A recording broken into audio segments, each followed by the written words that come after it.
Hey, I figured I would share the absolute circus my family has been running lately. Let us just say, when you are not the golden child, life gets interesting.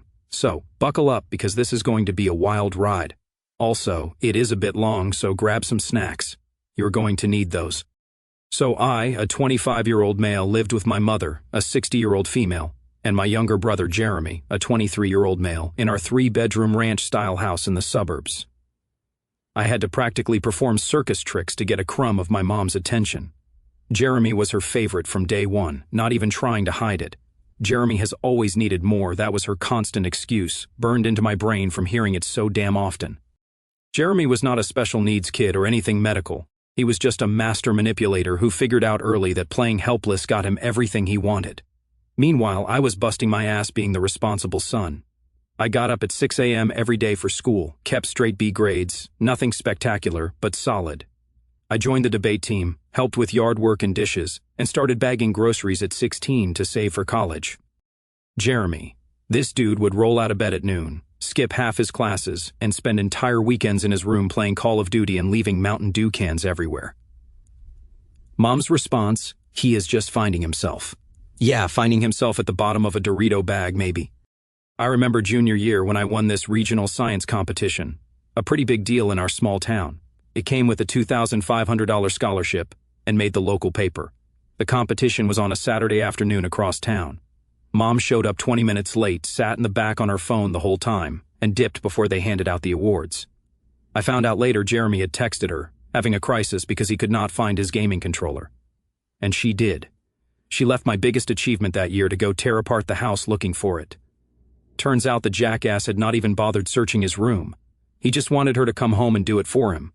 The controller was under his bed the whole time, right next to half-eaten sandwiches from God knows when. College was more of the same shit. I got into State University and worked 2 jobs, stocking shelves at night and waiting tables on weekends.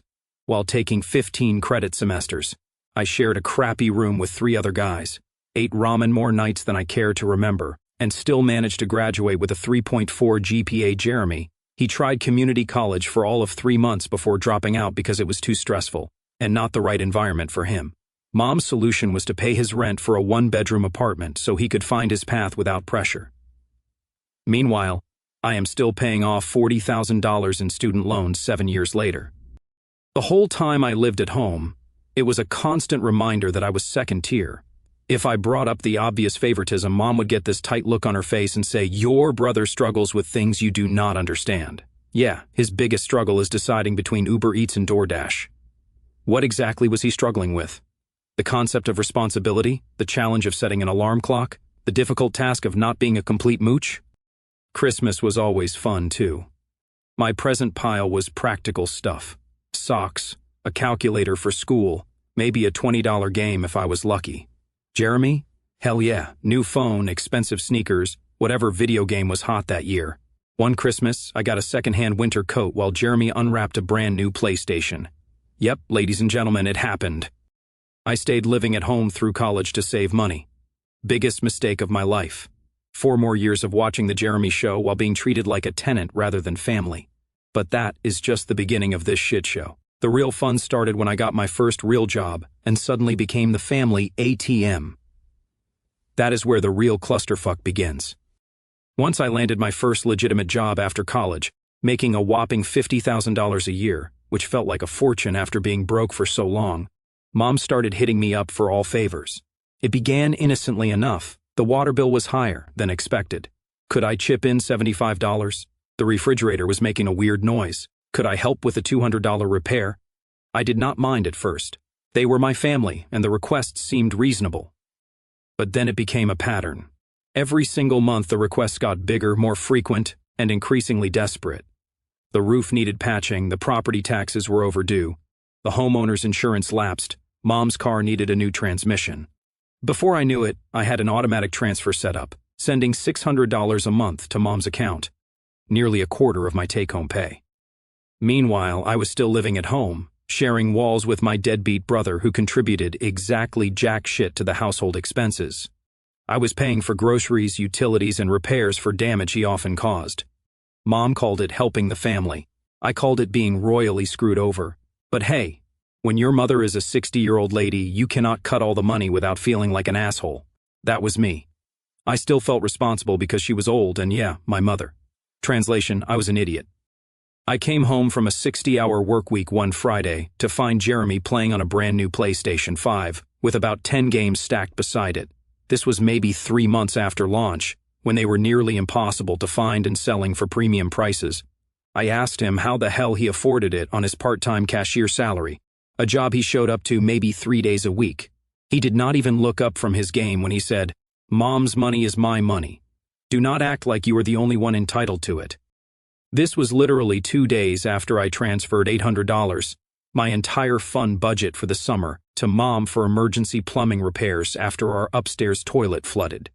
It turned out Jeremy had flushed a whole damn t-shirt down there on a drunk dare from his equally useless friends. But wait, it gets shittier. That summer, I had been planning this epic camping trip with my college buddies to Yellowstone.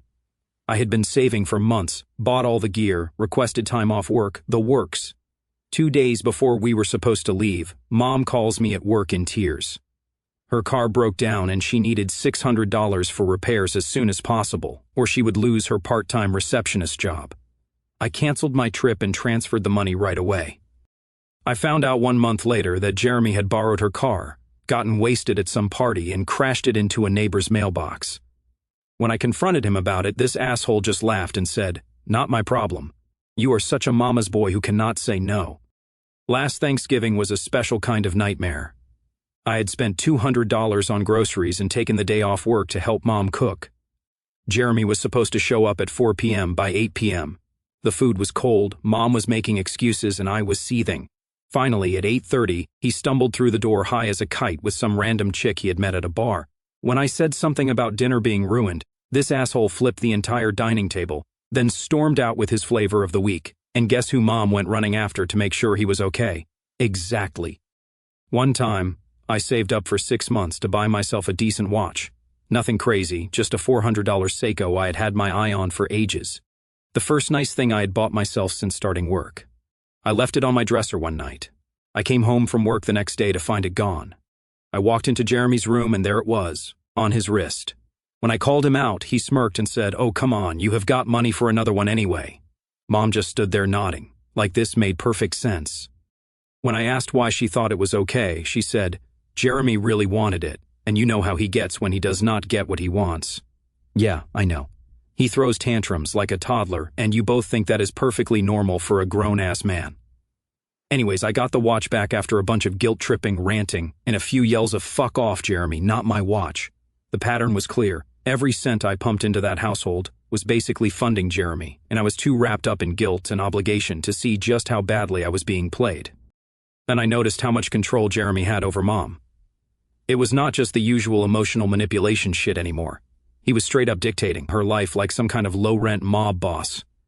I started picking up on it gradually, little things at first. Mom would check with Jeremy before making plans with her friends. She would text him before buying anything more expensive than groceries. She would literally wait to eat dinner until he decided to grace us with his presence, even if that meant eating at 10 p.m. on a worknight. One Sunday, I came home early from my weekend shift and decided to surprise Mom with her favorite pecan pie. I walked in to find her upstairs scrubbing Jeremy's toilet and picking up his dirty laundry while he lounged on the living room couch playing FIFA, surrounded by empty chip bags. It made my blood boil. This idiot has no shame. I asked Mom why she was cleaning his space when he was perfectly capable of doing it himself. Before she could answer, Jeremy called out from the couch, "Some of us are smart enough to delegate." The guy literally used the word delegate about making our 60-year-old mother with arthritis scrub his skid marks off the toilet. When I told him to get off his ass and clean his own mess, Mom actually jumped in to defend him. "It is just easier if I do it." Yeah, sure, it is my dumb ass's fault for giving a damn. Then there was the time Mom needed surgery. Nothing major, just a gallbladder removal, but it required a week of recovery. I took 3 days off work to help, burning through paid time off I had been saving for an actual vacation. The day of the procedure, Jeremy promised he would drive Mom home from the hospital while I set up her bedroom, downstairs, so she would not have to tackle the stairs. Surgery was scheduled for 9 a.m., discharge around 2 p.m. At 5 p.m. I get a call from the hospital asking when someone was coming to pick her up. Jeremy never showed. I had to drop everything, leave Mom's room half set up, and rush to the hospital. I found her sitting in a wheelchair by the entrance, looking confused. Jeremy excused later. "She is fine. Stop being so dramatic. The hospital would not have let her leave if she was not okay." This from the guy who calls Mom in a panic if he gets a paper cut. I let Jeremy borrow my car once when his was in the shop. I got it back with a massive scratch down the driver's side that definitely was not there before. When I confronted him, he just shrugged and said, "Relax, it is just a car. This is why nobody likes hanging out with you. You are so uptight about your stuff. It cost me $800 to fix, money I was saving for a weekend trip." Mom told me I was being materialistic when I asked Jeremy to help cover the repair costs. One morning, I caught him using my credit card to buy crap online. He had gone through my wallet while I was in the shower. When I got mad, he acted like I was overreacting. "I was going to pay you back eventually. Why you have got to be such an ass?" By the way, he never paid me back for the $300 worth of sneakers and gaming crap he ordered. And of course, Mom enabled every bit of this behavior. If I complained, I was being too hard on him. If I pointed out how one-sided things were, I was keeping score. If I asked for basic respect for my belongings, I was too attached to material things. Meanwhile, Jeremy could throw a full temper tantrum if Mom used his preferred coffee mug, and that was somehow totally reasonable. Living under the same roof as these two was like being in some twisted psychological experiment designed to see how much shit one person could take before completely losing it. I was the family ATM, emotional punching bag, and personal assistant all rolled into one. And I was starting to realize this dynamic was not going to change, or maybe it could, but with a slap on the face, and I got slapped. After 3 years of this shit, I was still paying rent. I kept telling myself things would get better. Mom would eventually see how Jeremy was manipulating her. Jeremy would finally grow up and start pulling his weight. I was delusional. One Saturday in April, Mom asked me to help her clean out the attic. Jeremy was supposedly working that day, though I would bet my next paycheck he was actually sleeping off a hangover at some random chick's place. The attic was crammed with 30 years of crap, old Christmas decorations, clothes nobody had worn since the 90s, boxes of ancient tax returns, and random furniture pieces. Mom wanted me to sort through some old file boxes to see what could be tossed. That is when I found it, tucked between insurance policies and the warranty for a washing machine, a legal-sized envelope labeled Last Will and Testament of Catherine Marie Davis, my mom's will. I was not snooping or anything, I just came across it while doing exactly what she had asked me to do. The envelope was unsealed, and honestly I figured it was just standard stuff. Boy, was I wrong. My eyes caught the name on the first page, so I kept reading. And there it goes. All assets, including property and savings, shall be transferred to my son Jeremy. Everything. The house I had been helping keep through my monthly payments, the retirement account I thought she was building, her car that I had paid to maintain. All of it to Jeremy. I kept scanning through the document, thinking there must be something for me somewhere, but nope, there was just a note. My eldest son has always been self-sufficient and does not need my assets. Self-sufficient? Because I had to be. Because no one was handing me anything. Because I'd been working my ass off since I was 16 while Jeremy could not hold down a job at a fast food place. That house, the one she was leaving entirely to Jeremy, I had sunk at least $30,000 into it over the years. New roof 2 years ago when she could not afford it, property taxes when she fell behind, new water heater when the old one died in the middle of winter, new gutters after a storm, plumbing repairs, electrical work, landscaping, all paid for with my money while I was eating ramen 3 nights a week to make ends meet. I felt like someone had really slapped me in the face. All these years of helping her, of believing I was doing right by my family, and this was what I got. A line about being self-sufficient while Jeremy gets rewarded for being a leech. It was like she was punishing me for having my shit together and rewarding Jeremy for being a screw-up. I carefully put the will back where I found it and did not say anything immediately that day. What was I supposed to say? "Hey Mom, just found out you were planning to screw me over from beyond the grave. What is up with that?" I needed time to process. For the next week, I kept replaying every sacrifice I had made for my family over the years.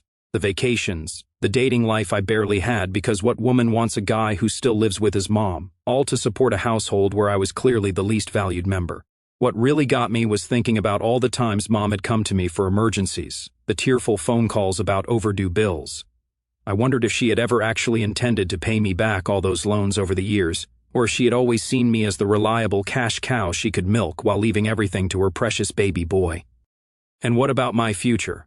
I had barely any savings, no property, and student loans I was still paying off because every extra cent went to them.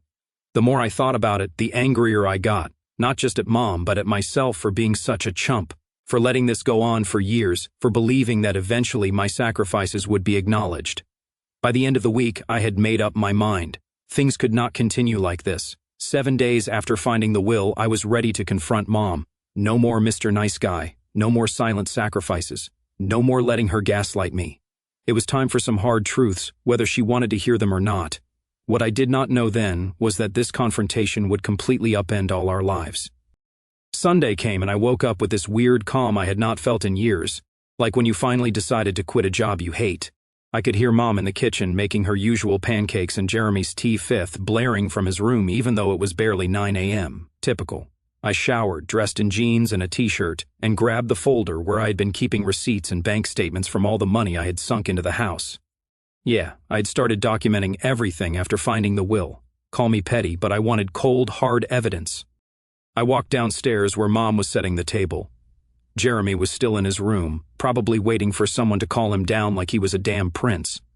"Good morning," Mom said, all cheerful, like it was just another Sunday. "Pancakes are almost ready." I did not answer. I just went to the living room and turned off the T5. Then I walked back to the kitchen, folder in hand. "Jeremy, breakfast?" Mom called up the stairs. Then to me, "Everything okay, honey? You seem quiet." I sat down at the table and waited. 5 minutes later, Jeremy stumbled down in his boxers and a stained t-shirt, eyes barely open.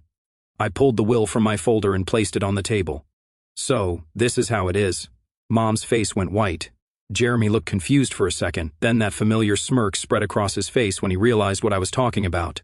"You were not supposed to see that," Mom said, like that was the problem. Clearly. But I did. "So explain to me how this makes sense.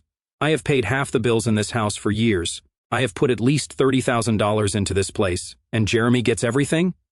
Jeremy actually laughed. "Dude, it is her stuff. She can do what she wants with it." Mom then chimed in.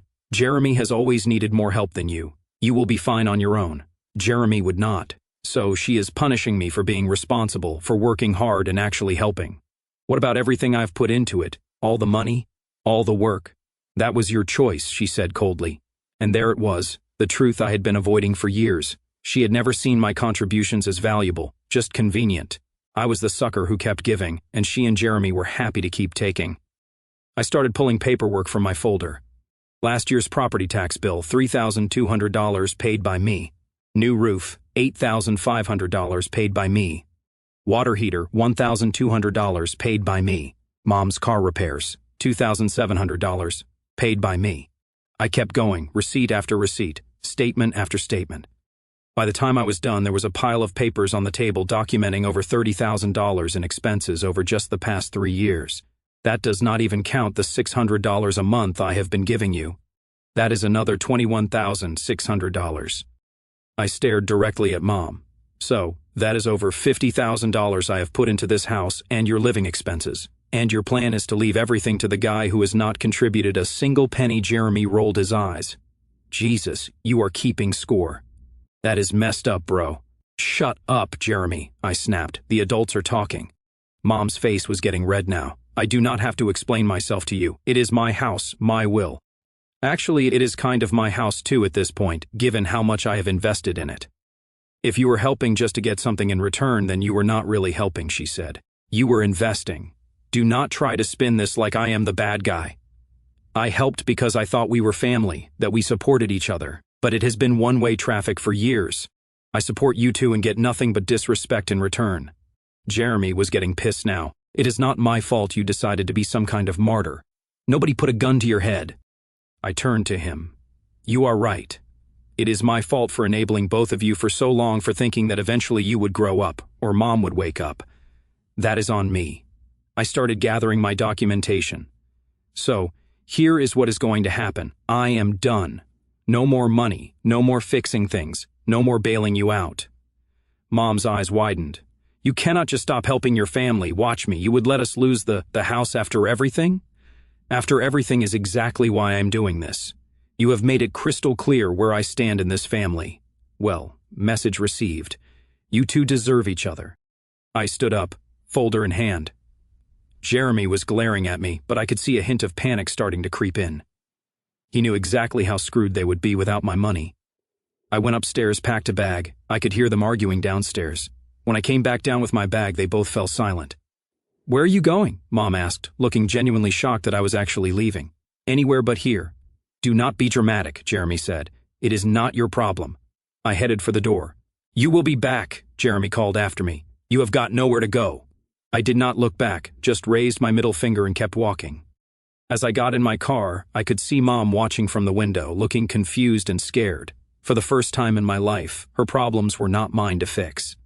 I had no plan, barely any savings that were not tied up in their house, and no idea where I would sleep that night. But driving away from that house, I felt something I had not in years: free. I ended up at my buddy Bill's place. Bill and I had been friends since college, and he had heard plenty about my family situation through the years.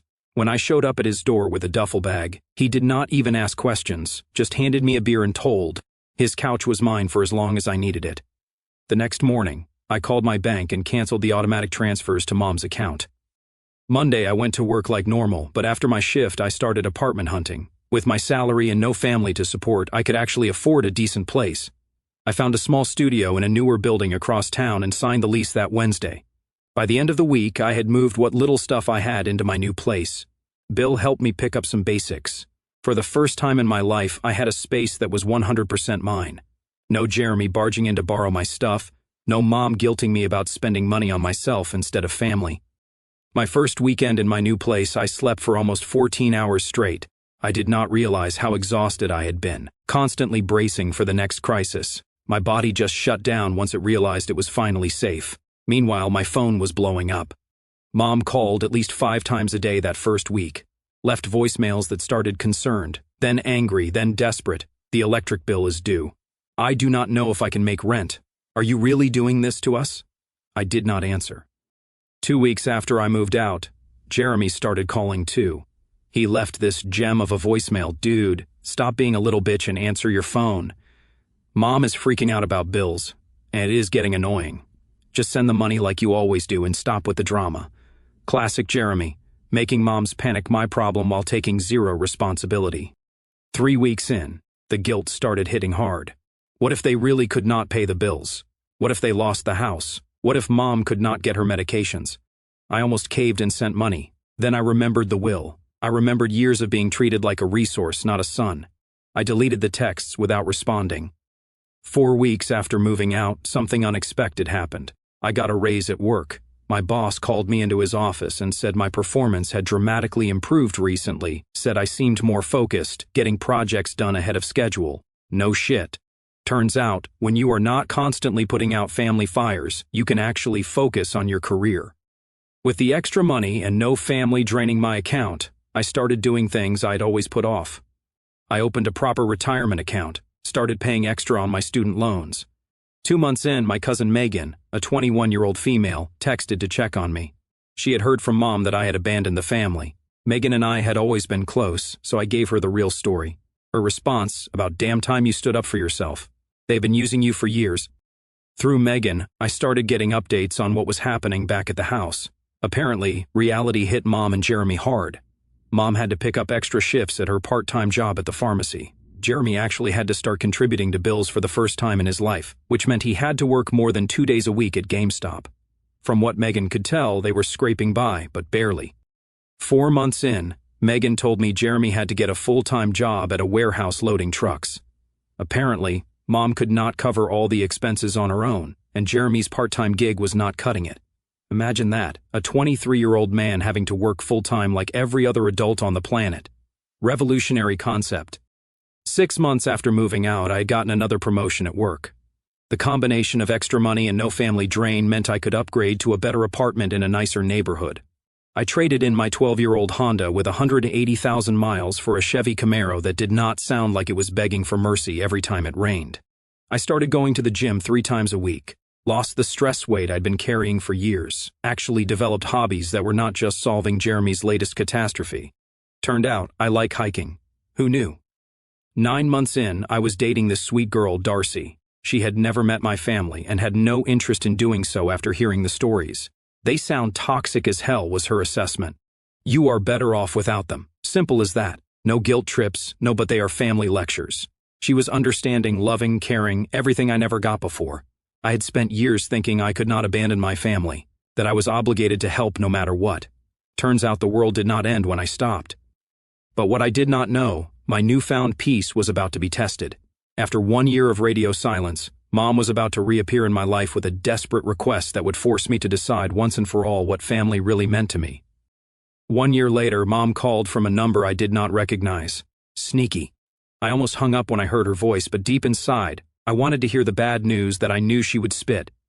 She wanted to meet, said she needed to talk to me in person about something important. Against my better judgment and Darcy's advice, it is a trap. I agreed to meet the next day at a coffee shop. I got there 10 minutes early. When Mom walked in, I almost did not recognize her. Gone was the put-together woman who had raised us, replaced by someone who looked a decade older than she was. She had that exhausted look of someone who is finally learning that actions have consequences. Welcome to the real world, Mom. The rest of us have been here all along. The first 5 minutes were exactly what I expected. Awkward small talk. Forced compliments about how good I looked. Translation, you are doing well without us, and I hate it. And careful avoidance of why we were actually there. Finally, after running out of weather-related conversation starters, she got to the point. Jeremy had completely spiraled. Not that he had been a pinnacle of responsibility before, but apparently my departure had triggered some kind of entitled man-child meltdown of epic proportions. According to Mom's carefully edited version of events, Jeremy had been struggling with the translation, throwing temper tantrums because he actually had to work now.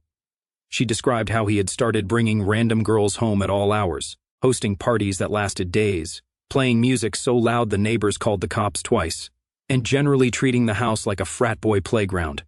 The greatest hits included him punching a hole in the wall because Mom told him she could not pay his phone bill anymore, selling her kitchen appliances while she was at work, and trying to list her car on Facebook Marketplace, all while contributing exactly jack shit to the household. The cherry on top, the house was about to be foreclosed on. Without my monthly contributions, they had fallen behind on the mortgage. Mom had picked up extra shifts but could not close the gap, especially with Jeremy actively draining what little resources they had left. I sat there sipping my coffee, waiting for the ask, because of course there was an ask.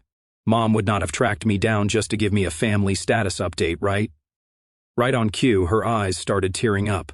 Amazing how she could turn those on and off like a faucet. And then, I need your help, please, I have nowhere else to go. I studied her for a moment. The woman who had raised me, the woman who had chosen Jeremy over me at every turn, the woman who had planned to leave everything to him despite my years of support, who had coldly told me that my financial contributions were my choice and therefore meaningless. And, suddenly, like lightning, an idea struck me, a solution so perfect that I almost laughed out loud. I have a proposition, I said, setting down my cup. My terms were simple. I would buy the house at market value. She could use that money to pay off her debts and start fresh. But there were 2 non-negotiable conditions. First, she would change her will. Jeremy would get nothing. Second, and more importantly, Jeremy would be out immediately. No discussion, no negotiation. Gone the day we signed the papers. Mom made some weak protests about Jeremy having nowhere to go, but we both knew the alternative was her becoming homeless too. It took her all of 30 seconds to agree. Amazing how quickly principles evaporate when the rubber meets the road. 2 weeks and some expedited paperwork later, I became the owner of the house I had been paying for all along. Mom changed her will, showing me the new document the same day. Call me paranoid, but I made copies. Fool me once, and all that jazz. The look on Jeremy's face when I handed him the eviction notice, while Mom stood silently behind me, was priceless. Worth every penny. The range of emotions that crossed his face was like watching all 5 stages of grief in fast forward: confusion, disbelief, anger, bargaining, and finally, the pathetic attempts at manipulation that had always worked before. He tried everything, yelling about betrayal, guilt-tripping Mom, threatening to trash the place, fake crying about being homeless, even attempting to appeal to my brotherly feelings. Newsflash, dude, those died long ago. I gave him 48 hours to get his stuff and get out. He left the next day, taking only what he could fit in his crappy car, which was about to be repossessed anyway. Mom moved into the small bedroom downstairs. I took the master. We are not exactly America's most heartwarming family reunion story, But we have got an arrangement that works. She cooks dinner sometimes. I handle the bills. We talk more than we did before, though there is still a Grand Canyon-sized emotional distance neither of us tries to cross. But you know what? I fucking won. Everything went on exactly as I demanded. Sometimes I catch her looking sad, probably thinking about Jeremy, but she never brings up helping him, never suggests letting him come back. I think she finally understands what I have known all along. Some people will not change until they have to. As for me, life is pretty sweet these days. My job is still booming. I am still dating Darcy, who thinks this whole situation is some real Game of Thrones shit but supports my decisions. The other day, my coworker was complaining about having to loan his brother money for the third time that month. He asked me if I ever had to deal with family asking for cash. Nah, I said with a smile. I bought their house and kicked my brother out instead. The confused look on his face was hilarious. Sometimes the best revenge is not just living well. It is living well in what was supposed to be your brother's inheritance. Now that is what I call a plot twist.